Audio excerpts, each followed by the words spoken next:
Hey everybody, how's it? Aloha, this is Geebz, your old composer here at the Decomposer Lounge. This is my Spotlight long form series.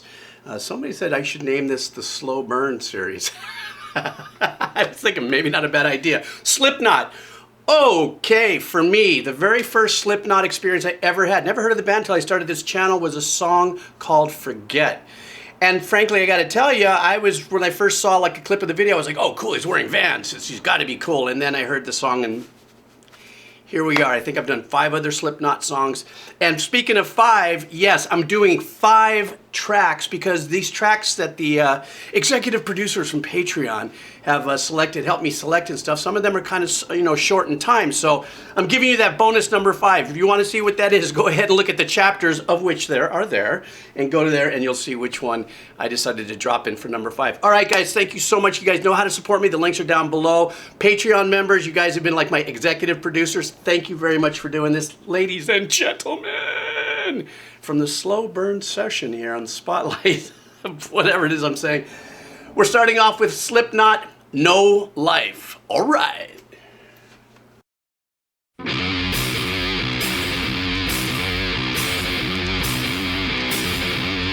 My freedom is best. Whole country's on house arrest, and everyone's a suspect. You can't feel the flow because you died. Face down on a suicide. The motherfuckers on self-destruct. Nobody got no back. It's all fun. Say this. My rage is blood. I'm doing it again. Rise.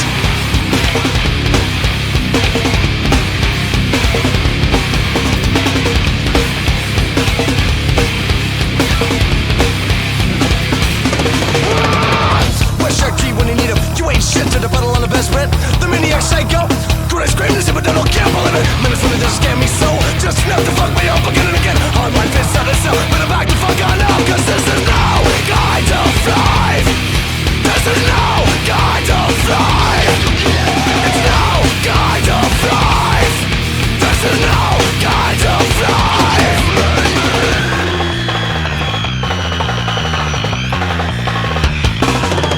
Can't be real no more. You're massive skin and bones. Every they got cause it's natural. Badass a bad man. Forget about the middle of the war. We gotta win right. And I go right. One more time. Think big, I get a bit. Won't be my fault. When you pay your corner, no good life. This is no kind of life. This is no kind of life. It's no kind of life. This is no kind of life. You know, I don't know why, but somehow I'm able to soak in a little bit of the lyrics, and this is no kind of life is actually hitting me in the feels right now. But here's what I'm really super digging. Of course, you saw me just getting fully lifted on the bass. Just the power of the bass and the playing is so it's so powerful and so raw, and it's not manipulated in the mix. So you can feel, I could see the strings going up against, whatever, the neck and the bridge, or probably wherever he's hitting so damn hard. I don't know if he's thumbing, I don't know. But whatever it is, you could just feel the strings just tearing. And the tone of it, though, is really super cool. If you notice, there isn't a really warm bottom end to this kind of a thing. It's just really throaty but warm. No, I'm sorry, throaty, but still has that bottom, but it's not overdone. I love, love, love that dry drum sound on this. To me, that just makes such a difference, and there's such a separation in the tone with that, especially whatever snare he's playing, kind of like, could be like a little piccolo snare or something like that. I like to call it the funeral drum style. You're very tight, very bright and stuff like that. Very powerful. But the vocals, that kind of slam, that kind of new metal slam poetry vibe that he's throwing down. When they get into the hook, obviously the chugging gets a little more kind of settled down and squared off so that the hook has a lot of balls to it. But I also love all of the nuances that they're doing on the strings in between it with the verses. So in other words, there's so much happening rhythmically that's let alone you got the drums and the bass doing what they're doing during his verse and stuff. There's a that's happening there, and that is just for me so freaking mental. Yeah, I said it. I can't remember, I don't understand, is it malice that makes you this way? Carry it with you to someone forgives you, I laugh cause there's nothing to say. You can't forget to consider the pop of a lady to you.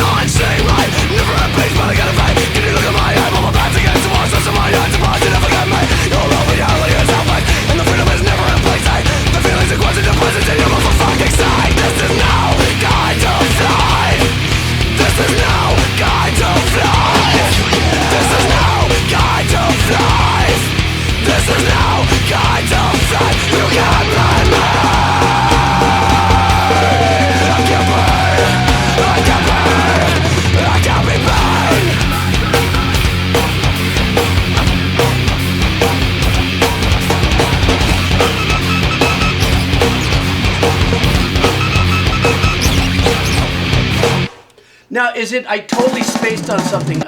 Do they have?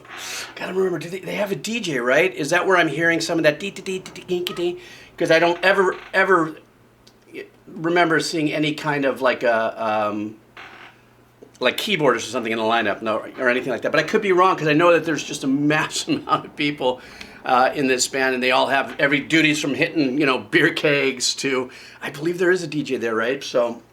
I like the fact that in that bridge section, they actually had something melodic going on there with the singing and stuff that really breaks it up. And I know he is extremely capable and powerful singer when it comes to melodies and stuff. It's just the jam of this whole thing is of Slipknot is these absolutely crazy rhythmical arrangements and compositions. And to me, I don't know why. I mean, I love melody. I love, ambiance. I love ethereal. I love these things. I mean, I'm getting involved in writing stuff of that nature, but God, there's just something about this that I could listen to this with my cup of coffee in the morning before I paddle out and surf and be just, let's just fucking do it. Oh, I'm too old to do that. I almost threw a rib. All right, next one here is coming from a 2001 album, Iowa. People equals shit, if that's how we're going to say it. Let's do this. All right.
A whole different road here.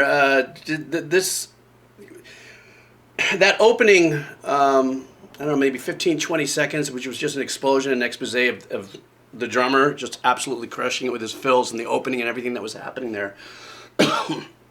What I love about this track that I'm hearing is that they separated their arrangements in the first and the second verse, and in the first verse the notes were connected. That's just kind of this driving kind of like charge, kind of war raging kind of, I'm sure there were probably mosh pits in at those concerts, probably. But the notes are connected, so it's not there is a sense of that chug every note that they play, but it's not muted. It's not like these eighth notes, or it's not a 16th note or anything like that. It's all connected, and that is just so penetrating when you can get that tone and set it right in here. And then, of course, with his vocal performance, it's all just otherworldly and stuff like that, and you just feel the intensity of the lyrics and stuff. Though I can't really understand him in this one. I'm thinking by the lyrics, it's probably pretty intense about the human race. But the second verse that they had coming around, they opened it. They did not do that. They became a lot more separated with what they were doing there. You saw me go, so I'm thinking once again that is the DJ, right? That's doing that additional kind of a rhythmical arrangement kind of stuff. Also a completely different engineering technique on this one, which is one of the great things about doing this show, is that when I listen to all these bands, it's really super cool to hear the trajectory and the change of the engineering techniques. Even if they use the same engineer sometimes, it's the techniques. What's the sound we want to give, and the engineer, what? I always say this, becomes part of the band during this process. You know, they don't have to go on the road or anything, but this whole process, especially with the fact that everything I've heard so far from Slipknot is extremely organic. There's not a lot of post going on that I could feel. And what I mean by that is overly compressed choruses, all kinds of stuff. No, it's like they plugged it in, ran it up there, threw everything to 11, and just hit record. And that's what I love about what I've always been hearing from Slipknot. I'm sure you agree with me. All right.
I guess I couldn't say it any better than they did about people equal shit. It would have been something that I would have loved if, like the Hound from Game of Thrones, I think he says something like that a couple times about people are shite.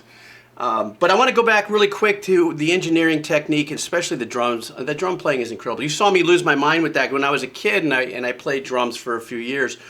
Those were my favorite kind of fills, where you continue the fill with the kick, bra-ba-boom. So you do those really fast, rah-rah-rah-rah. And, well, it doesn't sound like that. It sounds like that. But so for me, when I imagine how the drummer is playing, I really get like super pumped, because I could visualize the physicality that it's taking to play what he's playing, and it's absolutely nuts. And there's that little clickiness. It kind of reminds me a little bit. Now I don't know if this is going to smoke me in the comments, but some of the bass and the drum EQing does remind me of like the first round of Korn. If maybe that was like the precedent-setting style, nu metal, right?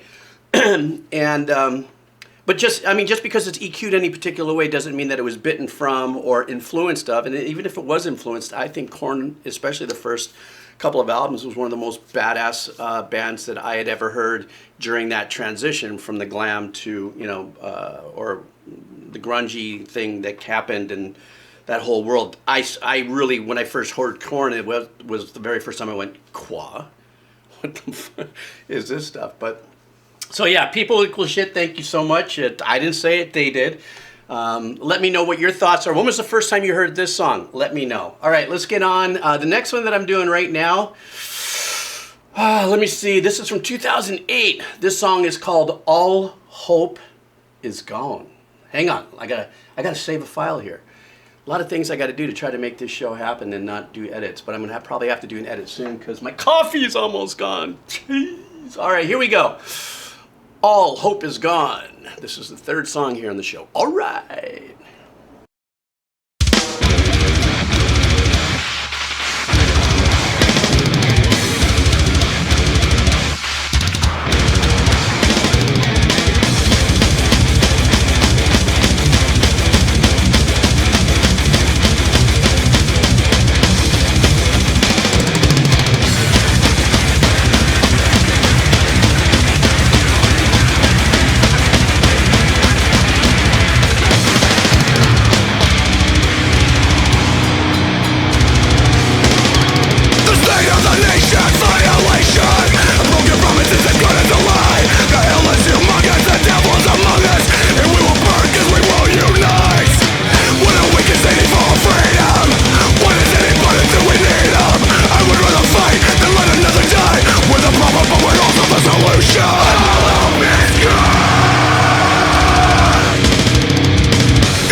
Is that the first time that I've ever heard a solo in Slipknot? Remember, I'm not a you know, a hardcore Slipknot fan. And if I've only heard 5 songs on my channel and going through this, I think that's the first solo, if I can recall, that I've ever heard.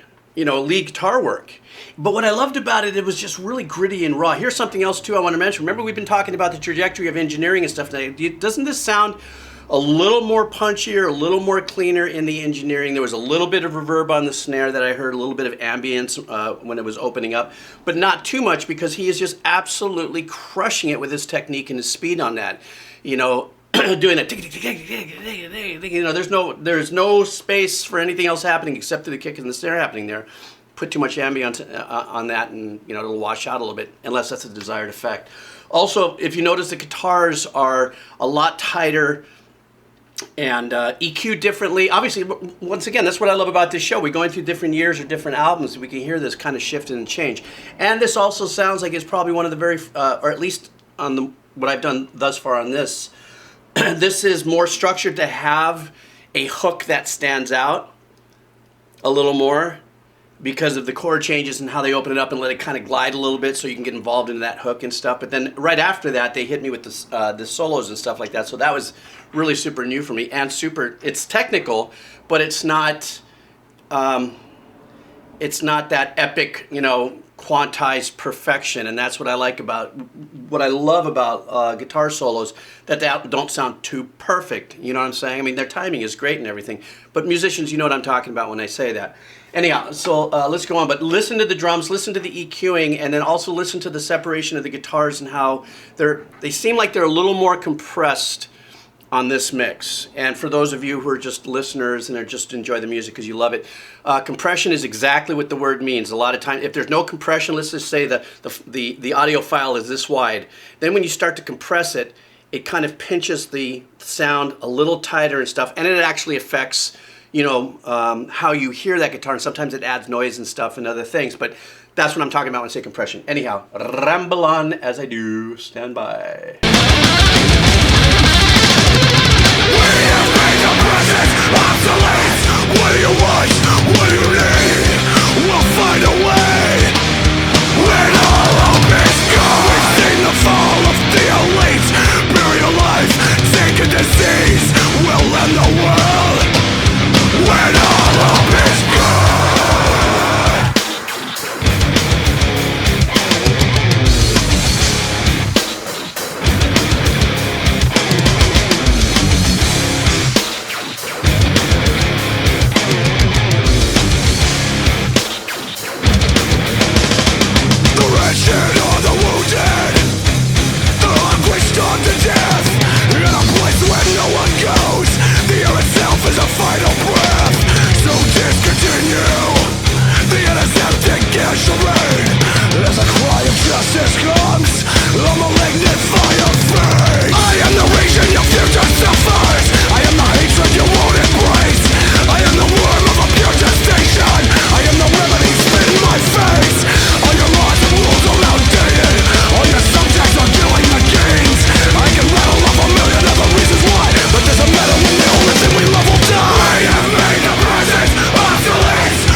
You know, what I had mentioned earlier is so important in the sense that when I had talked about the trajectory of the change in the engineering, doesn't this sound a lot more tighter to you?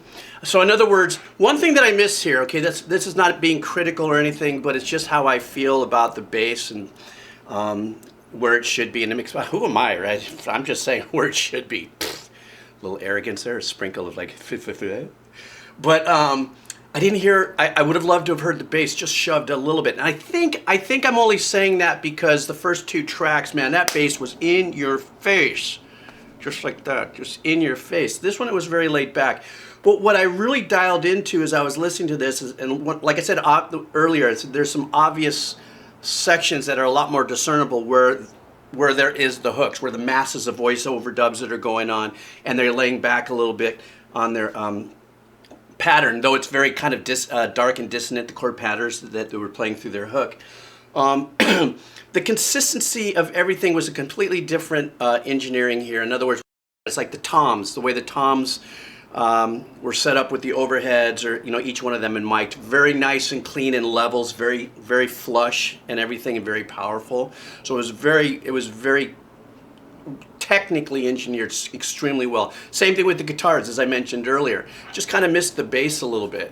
But what I did love about this track, and really I love when musicians do this, is when they use their instruments for rhythmical arrangement that don't necessarily have to do with hitting the notes. It has to do with hitting string nuances. You know what I mean? Sometimes scratching with the pick and stuff, but just adding these really kind of glitchy kind of rhythmical nuances there that are not like necessarily, I guess you could say it's part of the riff, but it's more of a nuance of the instrument, but being used as a rhythmical arrangement thing. And I think I'm gonna have to stop and get a cup of coffee. Just kidding, ain't gonna stop. Okay, next one. This is from 2019. Pew pew, big jump here. My Patreon member said, you gotta do Spiders. So let's do this. Let me move this up in here. Okay. So this is what we got going on, guys. This is the fourth track on the slow burn session here, Spotlight, and this is Spiders. All right.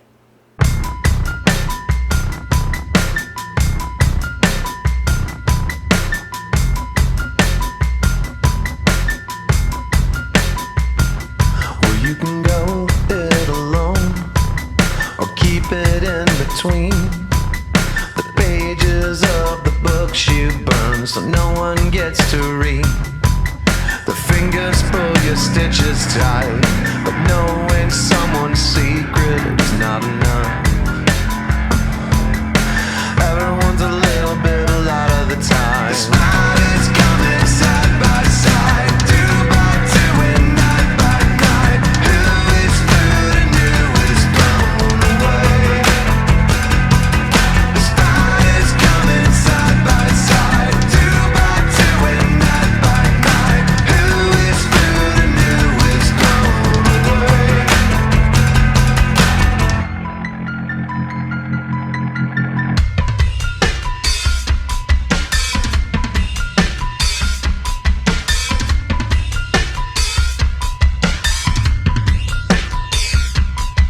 Well, now is not the time. Tomorrow disagrees, but your real world isn't ready to face the face beyond the real me. Time to think it over trying to overthink. I've had enough. Everybody's limited to what's on their minds. Spiders coming side by side, two by two and night by night. Who is food and who is blown away? The spiders coming side by side, two by two and night by night. Who is food and who is blown away?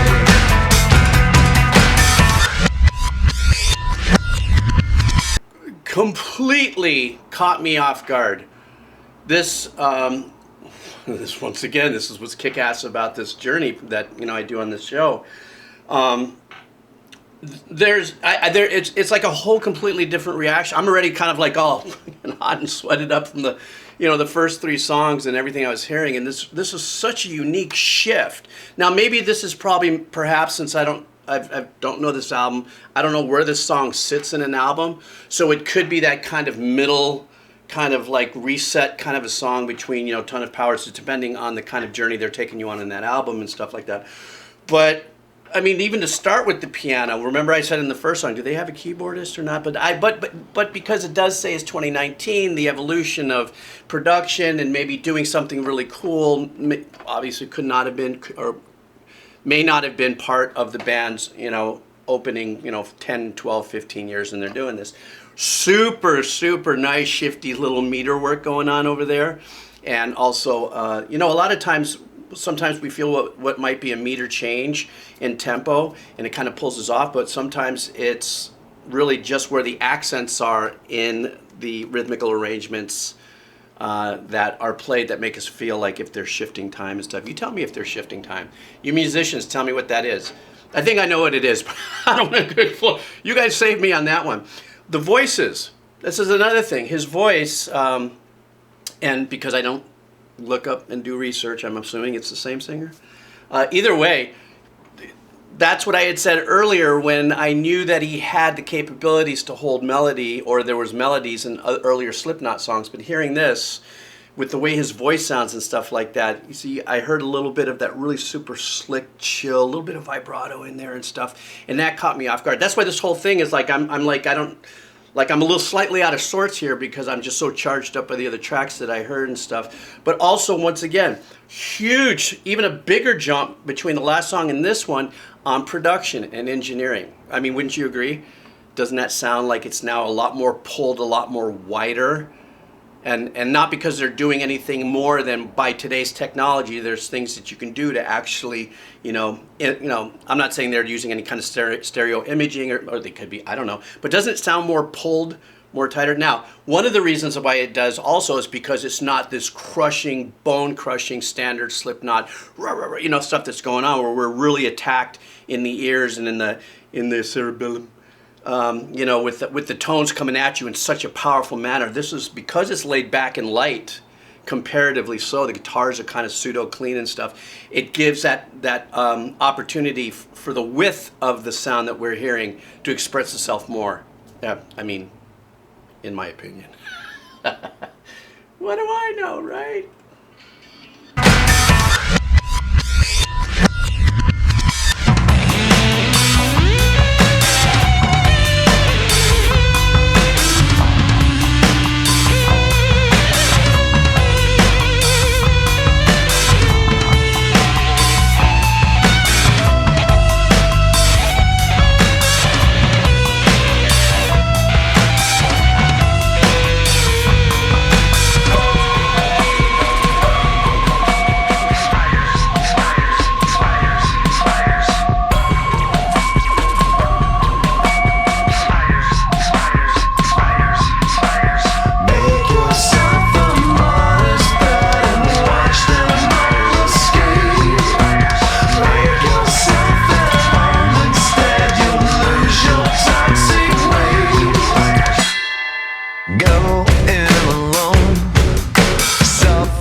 Hey, look, I am completely blown away at this.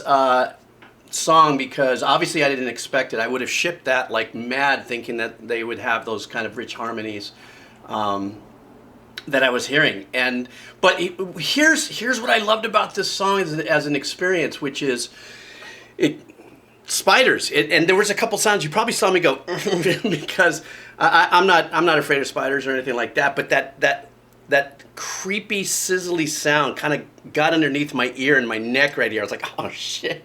But then they did that really kind of macabre, creepy, ghouly section where the melody was really nice and his voice sounded badass. See, I don't understand this about singers like this. That I mean, because I don't understand the instrument well. I'm not. This is not my jam as far as knowing and knowledge of voice. How these musicians, these singers, that's their instrument, can go through this gnarly, growling parts of their world and performance and stuff and clean it right up and get these great tones out of their voices. I mean, I've heard it through this journey on many. It's just, to me, it's one of those magical things in this experience that I've had in the last year and a half here is to just sit there and go, my God, it's otherworldly to me to understand that.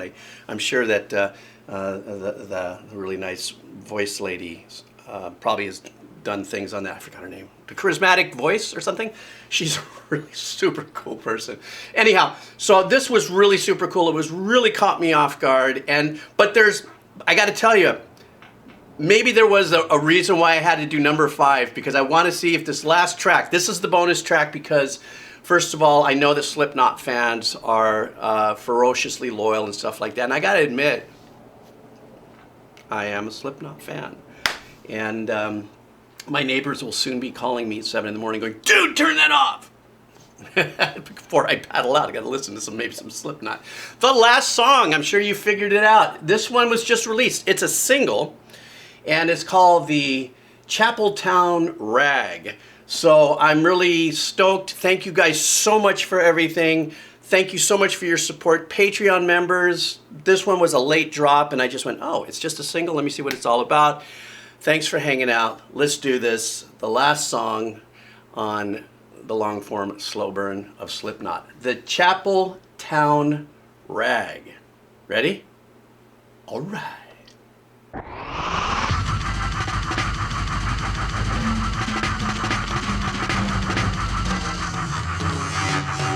all about it if you want to know. Read all about what they want you to know. Everything is gone online, and it's as evil as it gets. This is not a fucking trick, either follow or abandon.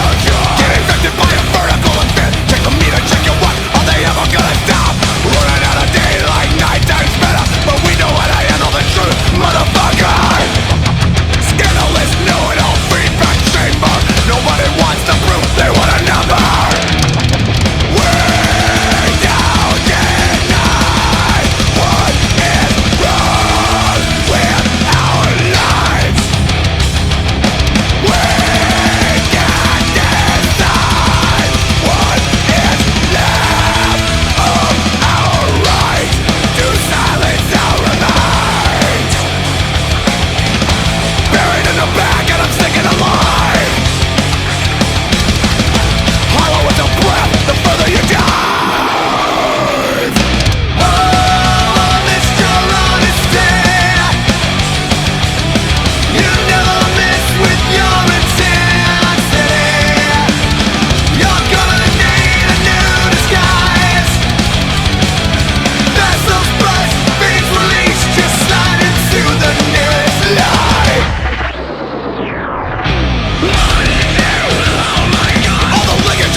So this one, without a doubt, was released 2021, is of all the songs the most polished sounding.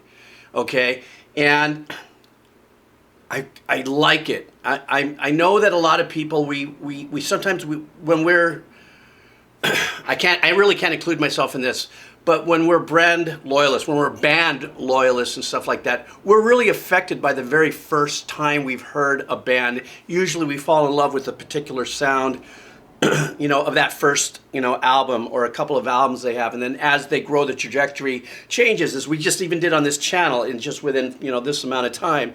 And then we get to a place where with that trajectory comes the different sounds, the different engineerings, the different producers that step in, musicians that do come in and out, you know, between all the years and everything like that. And so this one to me is the most polished sounding one and powerful. Great hook. That hook is fat and rich. It came in at about 1:30. I mean, as far as the song is concerned. The bass, are you listening to the bass line when the drummer's going nuts and going... Listen, because you got the chugging that's going on there. That's really keeping it really square, I think, in like eighth notes with a couple of 16ths jammed in there. But listen to what the bass standing out on his own is doing with his arrangement there. It is so badass. And it's also shoved a little hotter. Remember that other song? I was like, I want to hear the bass a little more. This one, again, is punched up a little hotter. But they got us in, you know, and this is I think what I'm beginning to really enjoy and understand about Slipknot is that they just do these quick shifts of riffs. You know, the only thing, and I like that because as a composer and as an arranger, and I love rhythms and stuff like that, it's almost like I'm getting served up just this, like, you know, AAA tranche,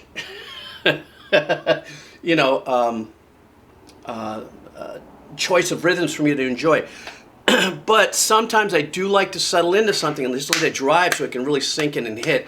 And that's where at least when it comes to the hook, I can sit back. The richness of the hook and the power of the vocals and stuff kind of sits you back and glides you back and kind of resets you in for the next run and stuff like that. But yeah, this is super, super, super polished sounding. Buried in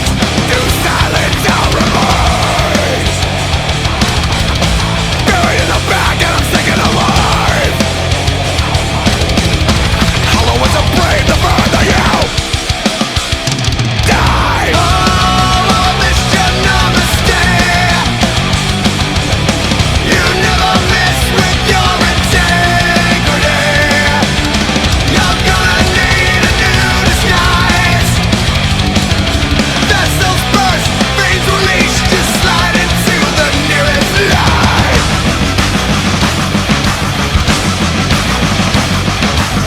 All about it if you want to know. Everything you got online. About it if you want to know. Everything you got online. About it if you want to know. Stone like a beast on a chain. Looking dead, feeling strange. What the fuck? I'm material that's so into the states. Like a catalog of pain. Like a martyr in restraint. I can kill with a will and destroy her every day. I'm a knife, I'm a gun, I'm a slit, I'm a scar, I'm a scream, I'm a death, I'm a threat, I'm afraid that you will never understand. I'm not the side. You better call the triple night. I wanna fight. That you can only recognize. I'm afraid. I'm afraid. I'm afraid. I'm afraid.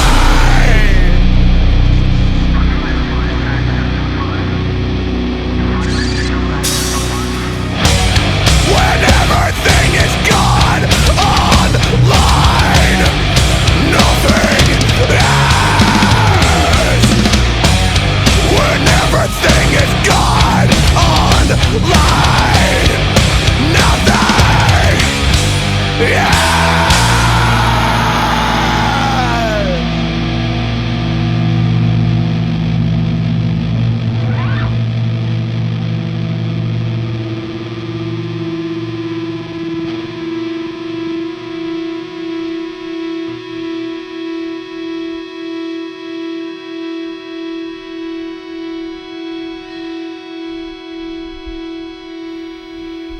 Jeez.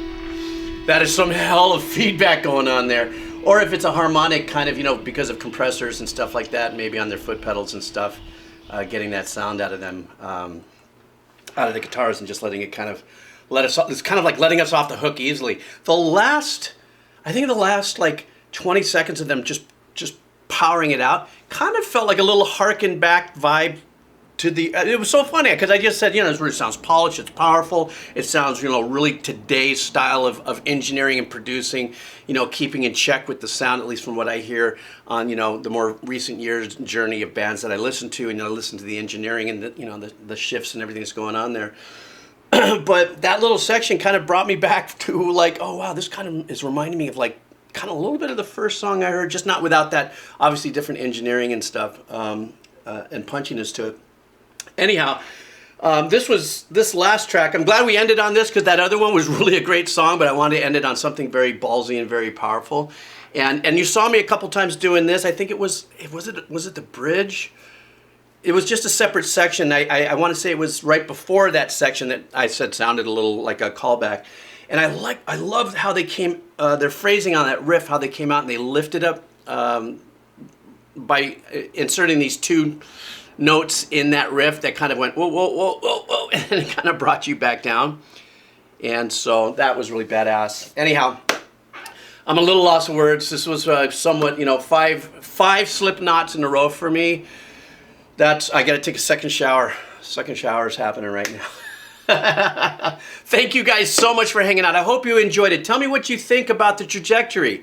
You know, what is your thoughts about, you know, I know a lot of people, they just might like the new ones, the ones that are coming out now versus the old ones. Just tell me about these songs. Where do they fit, either one of these songs, in the soundtrack of your life? That's always really super cool. When was the first time you heard Slipknot?